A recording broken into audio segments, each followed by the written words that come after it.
sobre todo felicitar a los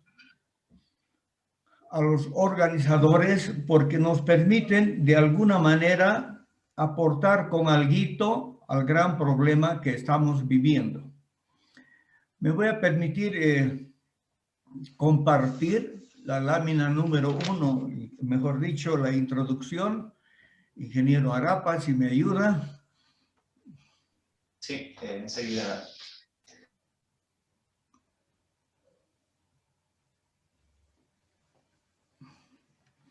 Bueno, decirles mientras preparan las láminas de exposición que estamos viviendo tiempos difíciles.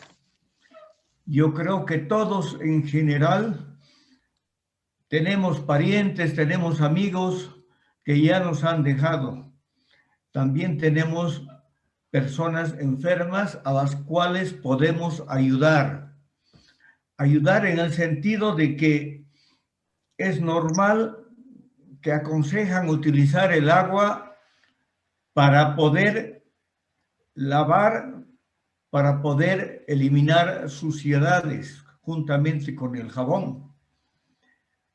Pero es bueno que sepamos de que preparando una disolución de agua con un reactivo desinfectante a cierta concentración, podemos obtener los resultados deseados. Entonces, vamos a compartir la pantalla.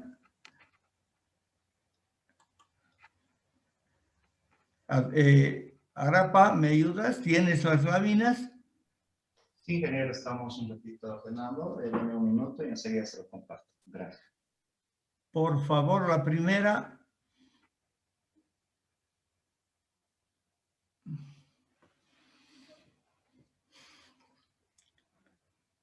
Bueno, en este caso, el tema que vamos a tratar de desarrollar es el desinfección del agua en tiempos de pandemia o en tiempos de COVID. Para ir acelerando hasta que salgan las láminas que tenemos que compartir, aunque ya están, creo. La anterior, por favor. Las láminas iniciales del PowerPoint, por favor. Podríamos, les decía, no es esa.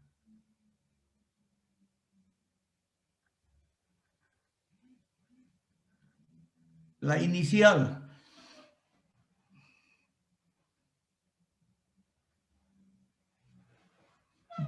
Bueno, no perderemos tiempo. De alguna manera debemos saber definir el agua. Muchas personas... No comparte el agua. Hola. No comparte la pantalla. Bueno, lo vamos a hacer de memoria entonces. No sale la lámina. A ver, yo voy a tratar de compartir. De todas maneras, decirles que muchas personas nos preguntan qué es el agua. Entonces, ustedes como técnicos, esa es, ¿está bien?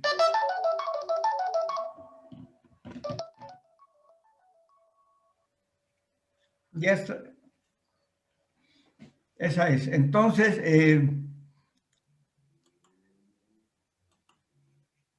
debemos entrar a lo que estamos expresando, definiciones del agua. Debemos mencionar 3 definiciones. Si alguien nos pregunta qué es el agua, podemos definir desde el punto de vista físico, desde el punto de vista químico e incluso desde el punto de vista biológico. Desde el punto de vista físico, voy a ser muy concreto. El agua es una sustancia que sirve de referencia para calcular las propiedades de otras sustancias. Por ejemplo, tiene una propiedad de referencia que es la temperatura de ebullición, 100 grados a nivel del mar, o la temperatura de congelación, que es 0 grados centígrados, o su densidad, que es 1 gramo sobre centímetro cúbico. Vean que podemos definir desde el punto de vista utilizando las propiedades físicas. Además, es una sustancia de referencia para otras. Desde el punto de vista químico, si nos piden que definamos, debemos... Vámonos para arriba, por favor, no quiero todavía esa lámina. Para arriba, ahí lo dejaremos un momento, más abajo, ahí. Desde el punto de vista químico, el agua es un compuesto químico formado por 2 moléculas de agua, de hidrógeno y una de oxígeno. ¿Ya? Se sabe que el agua es un disolvente universal. Se disuelven en ella muchos elementos químicos, sales, ácidos o compuestos individualmente. Por lo tanto, el agua, desde el punto de vista químico, el elemento H2O reacciona de diferente manera con las sustancias que interactúan. Y desde el punto de vista biológico, ¿qué podríamos decir? ¿Cómo podríamos definir el agua? Pues el agua, jóvenes, es fuente de vida, porque en la misma se desarrollan, crecen y mueren miles de microorganismos. Microorganismos patógenos, los que hacen daño, bacterias, virus, etcétera, y microorganismos no patógenos, que se encargan de degradar la materia orgánica que puede estar presente en el agua. Por lo tanto, en esta época podríamos centrar nuestra exposición en la tercera definición, de que el agua es una fuente de vida, en la cual existen miles de microorganismos, y al existir una cantidad considerable de microorganismos, es fuente de contaminación si no está adecuadamente desinfectada.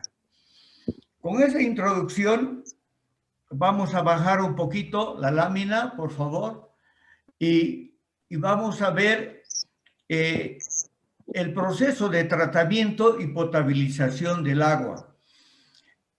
Como apoyo podríamos poner, no sé, ahí un diagrama, por ahí.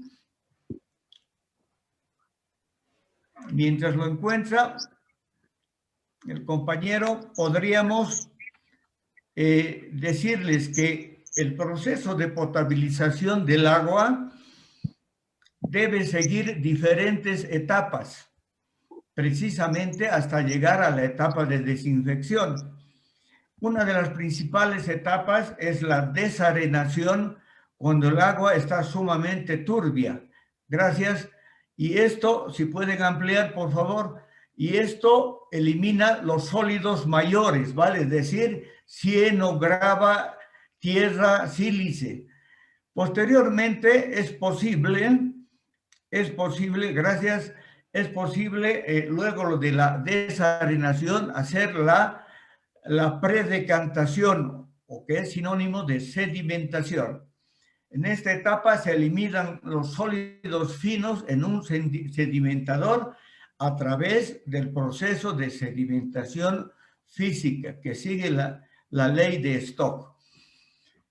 Concluida esta etapa, es posible hacer la aireación. La aireación principalmente porque los lodos removidos hasta que el agua llegue a la planta de tratamiento pueden arrastrar ciertos gases. Estos son el oxígeno, el dióxido de carbono y sobre todo el ácido sulfídrico, que es un gas sumamente oxidante y muy tóxico. Bueno, sigamos avanzando. Lo que quiero llegar, luego de la sedimentación pasamos a la decantación, o que es sinónimo de floculación o coagulación. En esta etapa se utilizan floculantes químicos, sobre todo sulfato de aluminio, sulfato de hierro y polímeros. Estos compuestos químicos permiten que las partículas que están en suspensión finas y que todavía están ocasionando turbiedad puedan sedimentar a través de la formación de flóculos o coágulos al fondo del decantador. Posteriormente se continúa con la etapa de filtración para eliminar en definitiva los lodos físicos y químicos que se hayan podido producir en la etapa de tratamiento. Una vez que hemos filtrado, llegamos a lo que más nos interesa, la desinfección del agua. Un agua que no está desinfectada, lamentablemente no es potable, no debe tener microorganismos de ningún tipo. Entonces, se desinfecta el agua con compuestos clorados o con cloro gaseoso, Cl2, o con hipoclorito de calcio o con hipoclorito de sodio.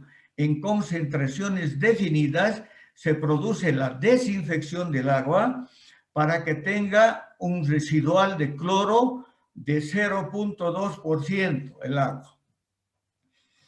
Ahora, en la etapa de desinfección, jóvenes, esta parte atiendan por favor, se presentan dos términos técnicos, se manejan. Un término que es el cloro residual y el otro término que es la demanda de cloro. Bien, muy brevemente definiremos estas. ¿Qué es la demanda de cloro? Demanda, lo que está necesitando el agua. Entonces, será la cantidad de cloro necesaria, ya sea como gas, cloro, o como hipoclorito de calcio, o como hipoclorito de sodio, la cantidad de cloro necesaria para que se eliminen los microorganismos del agua. Eso es demanda de cloro, lo que estamos necesitando para eliminar los microorganismos. ¿Y qué es el cloro residual? El cloro residual no es nada más el cloro que debe sobrar luego de realizarse la demanda de cloro, es el cloro remanente, residual, que debe sobrar en el agua para garantizar su desinfección en los futuros 5 días. Entonces, esos dos parámetros son importantes. Vamos a pasar precisamente a mostrarles cómo se mide el cloro residual en laboratorio. Esto ya hemos visto, creo, con todos ustedes, pero hay gente nueva que está en la conferencia. Es necesario que vea. Les adelanto que se utiliza un equipo Hatch 2000, modelo 2000, que mide precisamente el cloro residual utilizando el DPD, que es el difenildiamina.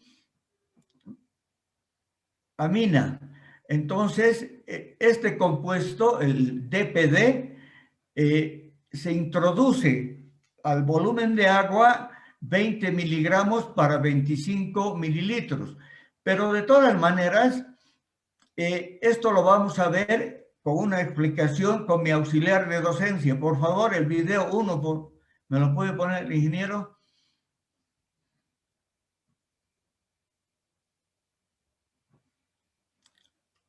Van a ver, de paso, el tipo de laboratorios que utilizan para aguas. Vamos compartiendo el video 1, por favor.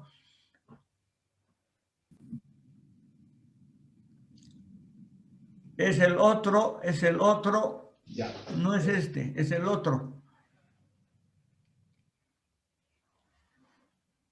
Entonces, se pueden fijar también la calidad de laboratorios que tienen, la calidad de equipos, para que alguna vez podamos pedir y tener en la facultad. Ya, también se trata de ver cómo están trabajando en otros países. Es una prueba muy rápida, es una toma de muestra en un envase que no tiene que tener interferencias ni por suciedad, ni por vapor, nada. A este envase se le añade el DPD, que tiene una coloración especial, y luego, utilizando un espectrofotómetro, se lee la cantidad de cloro residual que existe en la misma. ¿Podemos sacar la lámina?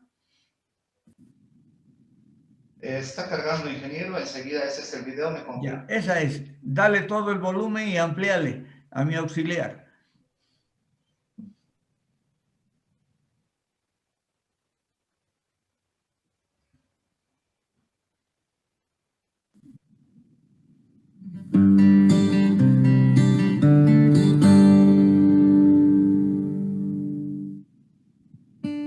Hola, soy Ana Chará con la Rural Community Assistance Partnership. En este video vamos a discutir cómo muestrear el cloro, así como métodos para su análisis. La medición efectiva del residual de cloro es esencial para la protección de la salud pública. La presencia del residual no solo desinfecta, sino que también sirve como indicador de la calidad del agua. La pérdida residual puede ser síntoma de problemas con la calidad del agua. El residual de cloro puede medirse para verificar el cumplimiento de estándares de calidad o por otros motivos. Aunque los análisis sean los mismos, la manera en la que usted toma las muestras puede variar. Las muestras que se toman para verificar el cumplimiento de los estándares normalmente se toman en puntos de entrada del sistema de distribución. Estas muestras también se toman dentro del sistema de distribución al mismo tiempo y lugar que las muestras de coliformes totales. Normalmente, estas muestras son tomadas dentro del hogar del cliente o en un grifo dedicado para las muestras. Se usa el grifo de agua fría. La línea se abre hasta que el agua tenga una temperatura consistente para garantizar que se está extrayendo agua de la línea principal. Muestras que no son para verificar el cumplimiento de estándares se pueden tomar para informarse sobre los niveles de residuales en el sistema de distribución. Normalmente, estas se toman durante el vaciado o investigando quejas del cliente. La cantidad de agua vaciada antes del análisis afectará el muestreo, ya que el cloro es muy reactivo. Entre más tiempo espere la muestra, más probable será que se disminuya la concentración. Nunca deje las muestras expuestas a la luz del sol, ya que el cloro se degrada rápidamente con la luz. Existen diferentes métodos para medir el cloro. Asegúrate de que el método que vas a usar ha sido aprobado por tu agencia principal. La colorimetría, usando un espectrofotómetro de mano, es la más común, pero hay muchos otros métodos aprobados por la EPA. Asegúrate de que los métodos que usas son aprobados por tu agencia principal. Para esta demostración, estamos usando un colorímetro Hatch 2. No recomendamos este instrumento sobre otras marcas y los procedimientos pueden variar ligeramente entre fabricantes. El método funciona añadiendo un químico llamado DPD a la muestra. Si hay cloro presente, se tornará rosada la muestra. Un espectrofotómetro funciona pasando luz a través de la muestra y midiendo la intensidad de la luz. El color rosado bloquea la luz y decrece la intensidad de la luz que se mide. Es importante recordar que cualquier cosa que bloquee la luz impactará el resultado. Esto pueden ser burbujas de aire, huellas dactilares, niebla, polvo, motas o hasta un rayón en el vial. Revisemos todo el proceso, que consta de 8 pasos. Abre el grifo y espera que la temperatura se estabilice. Toma una muestra de 10 mililitros en un vial. Enciende el instrumento. Limpia el vial con un paño sin motas o un Chem Wipe. Inserta el vial, alineando el diamante. Yo apunto el diamante directamente hacia mí, pero esto no importa mientras lo alinees siempre de la misma manera. Cubre la muestra. Presiona el botón 0 del instrumento. Esto calibra el instrumento en 0 para la muestra y controla la mayoría de interferencias en tu muestra. Añade el paquete de DPD a la muestra y agite. Aquí es donde el procedimiento varía si está midiendo cloro libre o cloro total. Hay distintos paquetes de DPD para cloro libre y cloro total. Asegúrate de estar usando el paquete correcto. Para el cloro libre, debes esperar 1 minuto para medir la muestra. Para el cloro total debes esperar entre 3 y 6 minutos. Después los procedimientos son iguales. Para medir, limpia el vial, alinea el diamante, cubre y presiona el botón de medir. Recuerda que las huellas digitales, las burbujas de aire y la niebla pueden alterar el resultado, así que asegúrate de limpiar bien el vial con un paño limpio.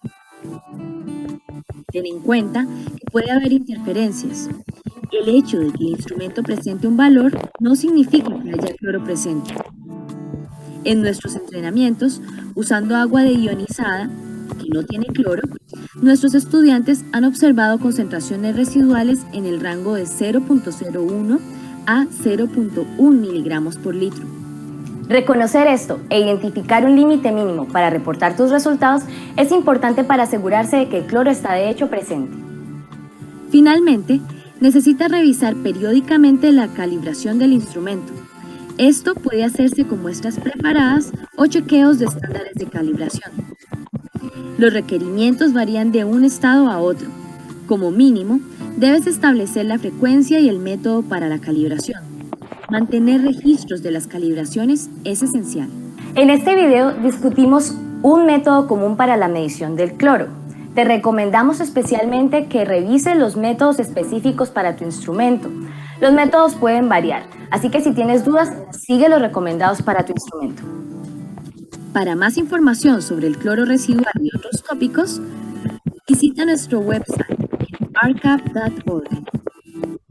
El Rural Community Systems Partnership es una red nacional de organizaciones no gubernamentales que trabajan para asegurarse que las comunidades rurales y las comunidades pequeñas tengan acceso a agua potable para el consumo y a la disposición sanitaria de aguas residuales. Si tu comunidad necesita ayuda con el agua o con el sistema de aguas servidas, contacta a la oficina local de RCAP.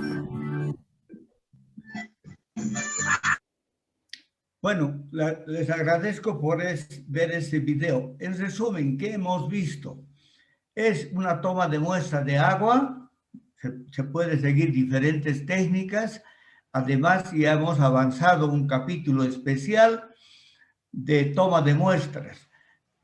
Posteriormente, de calibrar el equipo Hatch 2000, se realizan las pruebas que son muy elementales, ¿no es cierto? Teniendo cuidado de que el frasco no esté empañado con ninguna suciedad, se procede a leer el valor del cloro residual y la demanda de cloro utilizando el DPD, yo digo, ella dice DPD. Bueno, entonces esa es una parte muy importante. Una vez que ya sabemos que la desinfección del agua ha sido positiva, porque existe cloro residual, se aconseja 0.2 miligramos por litro o partes por millón de cloro residual en esta época de pandemia para garantizar que el agua sea potable. Pero ¿qué pasa? A ver, jóvenes, pongámonos en la realidad. Tenemos muchos desinfectantes, muchas marcas a nivel comercial. Tenemos lavandina, Clorox, tenemos cloros compuestos de hipocloritos con concentraciones definidas, etc. Pero ¿qué pasa? Lo que normalmente exigen los médicos, por decirles, es que tienes que preparar una solución del 0,5% para desinfectar mesones, para desinfectar equipos, para desinfectar jaladores, para desinfectar casi todo el laboratorio, 0,5%. Y además exige un 0,2% para desinfectar el piso. Entonces, nosotros tenemos que estar en la capacidad de poder preparar esas soluciones a partir de los desinfectantes comerciales. Si no sabemos, nunca vamos a poder llegar a esas concentraciones que nos piden los médicos. Por lo tanto, me he preocupado de conseguir 3 métodos para preparar las concentraciones de desinfectante que nos pidan. Entonces, les voy a mostrar nuevamente todo el procedimiento de cómo se calcula dichas concentraciones. No es el momento de tomar apuntes. Van a tener grabado esto y les va a llegar a cada uno. Por lo tanto, fíjense los cálculos que hace, en este caso, el instructor, las fórmulas que utiliza y las diferentes variables. Entonces, vean con calma y luego hablamos de lo que hayan aprendido. Vamos a ver algunos ejemplos de cómo preparar una solución para diversas concentraciones de hipoclorito de sodio. Esto es considerando lo que nos está pidiendo el Instituto Mexicano del Seguro Social en su lista de retorno al trabajo. Muy bien, si ustedes ya están enterados de esta lista, podrán darse cuenta que nos está pidiendo una concentración del 0.5%. Cuenta con protocolos de limpieza y desinfección diaria de áreas, superficies y objetos de contacto y de uso común, que incluye lavar con agua y jabón y desinfectar una solución de hipoclorito de sodio con una solución de hipoclorito de sodio al 0.5% u otra certificada para eliminar el SARS-CoV. Bien, entonces a continuación vamos a ver cómo calcular esta concentración. Antes cabe comentar que actualmente contamos con diversas marcas de hipoclorito de sodio y entre ellas varía mucho la concentración que tienen ellos. Por ejemplo, podemos tener al 3.5%, al 4%, al 5%, al 6%, etc. Para que ustedes sepan la concentración de su cloro, la pueden notar en su etiqueta del envase. Si en la etiqueta no se encuentra, entonces revisen sus fichas de seguridad de sus químicos. En caso de que no cuenten con esa información, comuníquense con su proveedor para que él les indique la concentración de su producto de cloro. Muy bien, supongamos que estamos trabajando a una concentración del 6% y que nos están pidiendo, la concentración final del 0.5%. Muy bien, para ello nos vamos a basar en la ecuación que ustedes están viendo en la presente imagen. Tenemos que el volumen inicial es el volumen de cloro a medir para tener la concentración deseada. Esta es la que desconocemos y la que vamos a calcular. Tenemos el volumen final a preparar, que en este caso nos pidieron 1 litro de solución, que serían 1000 mililitros. Tenemos la concentración inicial de hipoclorito de sodio, que es el 6%, que es lo que ya habíamos comentado. Supongamos que tenemos el 6%. Y la concentración final, que es la que queremos calcular, que va a ser al 0.5% de cloro. Muy bien, teniendo todos estos datos, los sustituimos en nuestra fórmula y tenemos 1000 mililitros por 0.5% entre 6% nos da 83.3 mililitros de cloro. Entonces vamos a medir 83.3 mililitros de cloro y lo vamos a llevar a 1 litro con agua. Cabe comentar que muchas empresas tal vez no puedan medir exactamente los 0.3 mililitros y en este caso podrán redondearlo. Muy bien, vamos a ver el mismo cálculo, pero ahora con otra fórmula, la que estamos viendo en la presente imagen. Para ello vamos a calcular ahora las partes de agua, que va a ser igual al porcentaje de concentración original entre el porcentaje de concentración a preparar menos 1. Igualmente, tenemos entonces que el porcentaje de concentración inicial es del 6% entre la concentración a preparar, que va a ser del 0.5%, menos 1 y nos va a dar 11. ¿Qué quiere decir? Que se van a requerir 11 partes de agua por cada una de cloro. Por ejemplo, para 83.3 mililitros de cloro, lo multiplicamos por 11 y vamos a tener 916.6 mililitros de agua. Es decir, 83 mililitros de cloro más 916.6 mililitros de agua. Una parte de cloro más 11 de agua. Muy bien, con esta fórmula podemos calcular igualmente la concentración en porcentaje, igual que con la fórmula anterior. Vamos a ver ahora el cálculo, pero en partes por millón. Esto es considerando el siguiente documento que también emitió el Instituto Mexicano del Seguro Social, en el cual para sus unidades médicas. Y aquí lo que me interesa es que ustedes vean que, por ejemplo, una concentración de hipoclorito de 0.5% equivale a 5,000 partes por millón. Ajá. Bueno, este documento es bastante importante, pero es para unidades médicas. Y bueno, ahora supongamos que vamos a calcular las 5,000 partes por millón. Tenemos que vamos a utilizar la misma fórmula, pero ahora le vamos a adicionar un factor constante, que es el número 10. Y tenemos entonces que BI es el volumen de cloro a medir para tener la concentración deseada, que es la que vamos a calcular. BF, volumen final a preparar, que en este caso va a ser 1 litro de agua.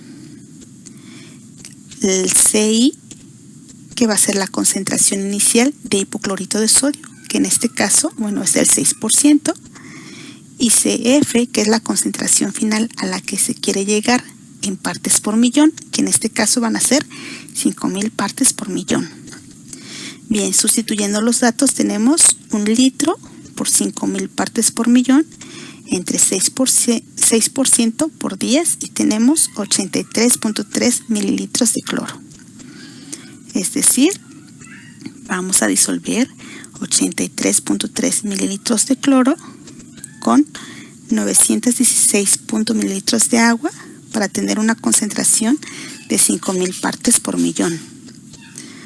Muy bien, veamos esta misma fórmula, pero ahora calculando una concentración a 200 partes por millón y una concentración de cloro inicial del 3% y un volumen de medio litro. Entonces, sustituyendo tenemos 0.5 litros por 200 partes por millón entre 3% por 10 y nos da 3.3 mililitros de cloro. Es decir, vamos a disolver 3.3 mililitros de cloro con 496.7 mililitros de agua y así tendremos una concentración de 200 partes por millón. Esto lo comento porque en la industria de alimentos se maneja esta concentración de 200 partes por millón para superficies inertes como son el suelo, por ejemplo, el piso. Muy bien, sin embargo, ahora por situaciones del COVID, esta concentración se va a manejar de 200 a 5,000 partes por millón. Si se dan cuenta, pues es bastante alta la concentración actual, pero bueno, esperemos que esta concentración sea temporal, solamente mientras logramos traspasar este tema del COVID-19. Muy bien, si quisiéramos corroborar esta concentración de 200 partes por millón, lo podríamos hacer con las tiras reactivas de cloro, que actualmente las podemos comprar pues en laboratorios o en tiendas, en farmacias o en tiendas de químicos. Y tenemos, por ejemplo, este kit que mide de 10, 50, 100 y 200 partes por millón, que es lo más común en la industria de alimentos. Muy bien. A continuación tenemos finalmente otro ejemplo para el cálculo ahora de 0.1% de cloro con un cloro inicial del 5% y bueno, sustituyendo estos datos en la fórmula en partes de agua tenemos concentración inicial que es 5%, concentración a preparar 0.1, 5 entre 0.1% menos 1 nos da 49, es decir, se van a requerir 49 partes de agua por cada uno de cloro. Por ejemplo, para 20 mililitros de cloro vamos a tener que agregar 980 mililitros de agua para tener nuestra concentración final de 0.1% de cloro. Muy bien, pues esto sería todo. Les agradezco mucho su atención y los invito a tomar nuestros cursos que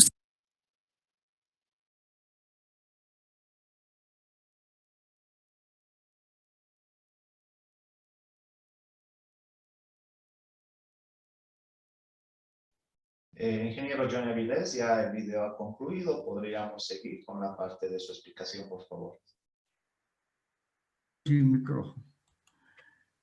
Entonces, les decía que han visto dos videos sumamente prácticos. El primero para medir el cloro residual a través de una prueba adicionando DPD. Muy fácil.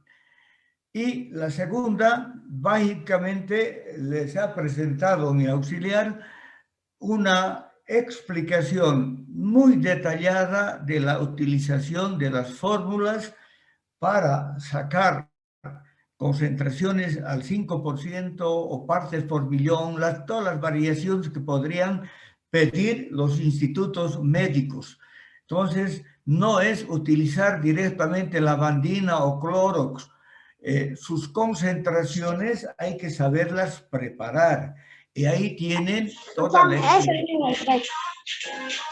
explicación para hacer el trabajo respectivo. Repásenlo el video, les vamos a mandar el material y cualquier duda, como yo soy su profesor de aguas, incluso los que no son mis alumnos pueden preguntarme, porque ya estamos casi en la hora, pero de todas maneras están las fórmulas y está el método práctico. Y sobre todo decirles de que debe haber un cloro residual en el agua potable del 0,2% como mínimo, que garantiza la potabilidad del agua. Nada más, señor organizador, si existen algunas preguntas, creo que tenemos 5 minutos para contestar las mismas. Agradecemos a nuestro primer expositor de esta jornada.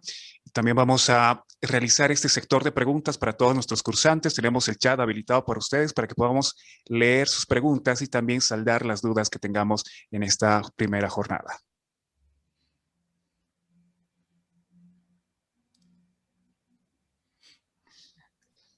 Así también vamos a habilitar el micrófono. Levantemos la mano, por favor, en el chat para que podamos habilitar el micrófono y también, con el respeto que se merece nuestro expositor, pueda responder las preguntas y las dudas que se planteen en esta jornada.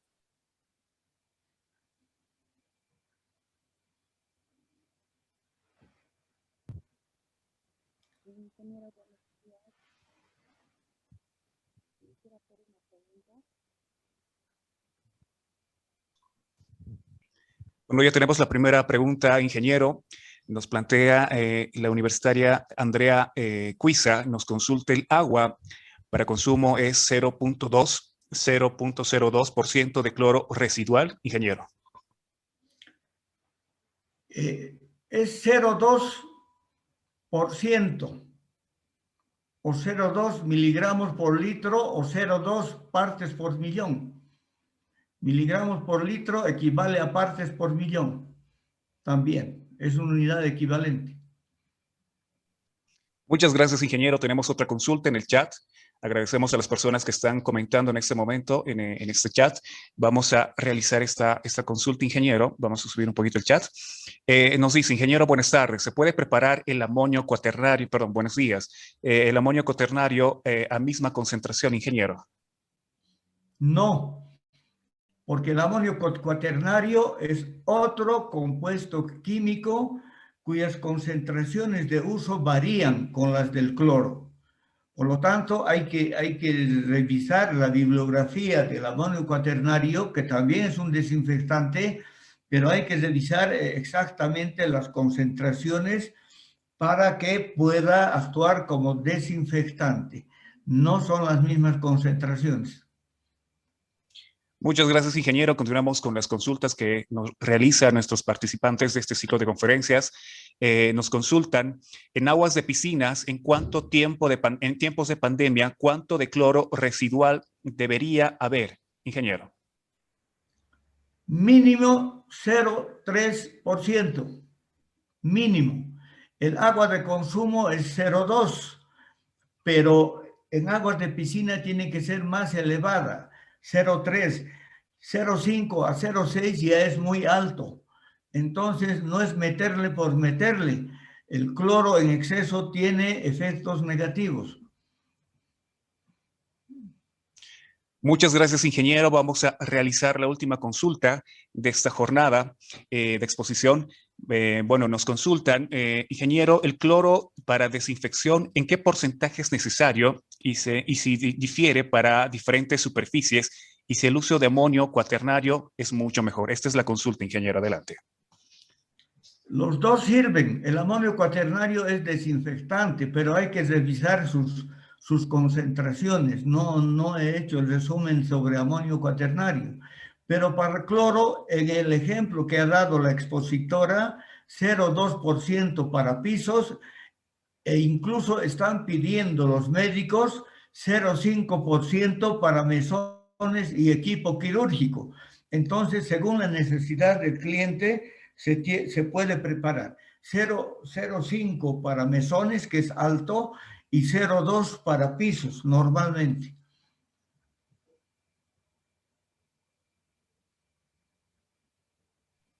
Ingeniero, si me permite, tenemos más consultas por la exposición que usted ha presentado. Vamos a acercarnos al chat para poder realizar algunas preguntas más que nuestros cursantes están realizando en esta mañana. Buenos días, ingeniero. ¿Se puede calcular de forma casera la concentración de cloro del agua potable? Ingeniero, esta es la consulta. En forma casera, no entiendo. ¿Cómo casera? ¿Utilizando bandas reactivas? Tal vez se refiere a eso, porque no hay nada casero en química, en laboratorio lo que hay que medir. Ingeniero, le consulto, tenemos algunos minutos más y tenemos bastantes preguntas de nuestros cursantes para poder responder. Ingeniero, ¿podemos hacerlo? Sí, sí. Adelante, ingeniero. Continuamos con las preguntas. Vamos a revisar las consultas que nos tienen. Buenos días, ingeniero. ¿Por qué medio se nos pasará? Bueno, esta es una pregunta que se hace. Vamos a realizar la siguiente pregunta. Mi pregunta, ¿puedo utilizar para el lavado de frutas y hortalizas con el concentrado del 0,5%? Nos consultan, ingeniero. Yo aconsejaría que no. ¿Por qué? Porque esa concentración es muy alta. Vas a tener problemas estomacales. Entonces, yo te aconsejo que en una primera etapa puedas lavar con esa concentración, pero tendrías que enjuagar posteriormente con una concentración muy baja hasta eliminar el 0,5%. Muchas gracias, ingenieros. Continuamos con las preguntas que nos realizan nuestros participantes de este ciclo de conferencias. Nos realizan una consulta bastante interesante entre el hipoclorito y el amonio cuaternario. ¿Cuál es el más efectivo o cuál nos recomienda, ingeniero? No le entendí su pregunta. Estaba leyendo la que aparecía en el chat. Ok, perfecto. Perfecto que sí, ingeniero. Replanteamos nuevamente la consulta que nos hacen nuestros participantes. Nos consultan entre el hipoclorito y el amonio cuaternario. ¿Cuál es el más efectivo o cuál nos recomienda, ingeniero? Esa es la consulta de nuestros participantes. Todas las plantas de tratamiento y los institutos médicos están utilizando compuestos de cloro.